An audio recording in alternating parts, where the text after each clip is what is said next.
Sa ulo ng mga balita, landfill inspection sa buong bansa ipinag-utos ng DENR. Reforma sa pagtugon ng literacy gap isasagawa ng educational sector ng bansa.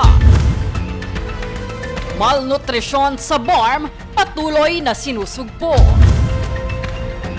Malacanang, inihayag na hindi makikialam ang pamahalaan sa pre-trial proceedings ni dating Pangulong Rodrigo Duterte sa ICC.